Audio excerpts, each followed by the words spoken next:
नमस्कार. अन्नदाता शेतकरी न्यूजमध्ये आपल्या सर्वांचे स्वागत. जागतिक युद्धाच्या ठिणगीने आता आपल्या विदर्भातील बळीराजाच्या डोळ्यात पाणी आणले आहे.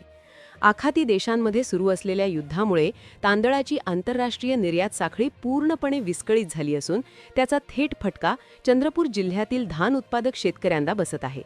मुख्य घडामोडी: निर्यात थांबली. समुद्रमार्गे होणारी वाहतूक धोक्यात आल्याने गेल्या आठवड्याभरापासून एकही तांदळाचा कंटेनर बंदराकडे रवाना झालेला नाही. ब्रह्मपुरीचा व्यापार ठप्प.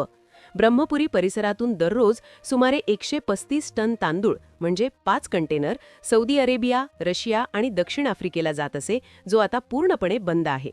भावात मोठी घसरण. बाजारात धानाचे दर 2300 रुपयांवरून थेट 2000 रुपयांपर्यंत खाली आले आहेत. बासमती आणि IR6040ला मोठा फटका. इराण हा भारतीय बासमती तांदळाचा सर्वात मोठा खरेदीदार आहे. मात्र युद्धामुळे ही निर्यात थांबल्याने बासमतीचे भाव 500 रुपये प्रति क्विंटलने कोसळले आहेत. विदर्भातील शेतकऱ्यांचे मुख्य पीक असलेल्या IR6040 धानाच्या दरातही 300 रुपयांची मोठी घट पाहायला मिळत आहे. व्यापाऱ्यांचे मत: निर्यातदारांकडून मागणी शून्य असल्याने राईस मिलमध्ये तांदळाचा साठा पडून आहे. जोपर्यंत बंदरांवरील साठा हलत नाही तोपर्यंत नवीन खरेदी करणे कठीण आहे, असे व्यापारी सूत्रांकडून सांगण्यात येत आहे. शेतकरी दुहेरी संकटात. शेतकऱ्यांपुढे आता 2 मोठी संकटे उभी ठाकली आहेत. खासगी बाजारपेठ.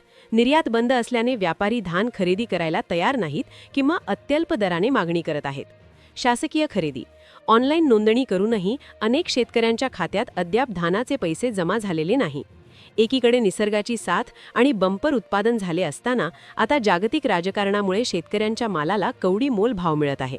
जर युद्धाची परिस्थिती लवकर निवळली नाही तर धानाचे भाव आणखी खाली जाण्याची भीती व्यक्त होत आहे. धन्यवाद.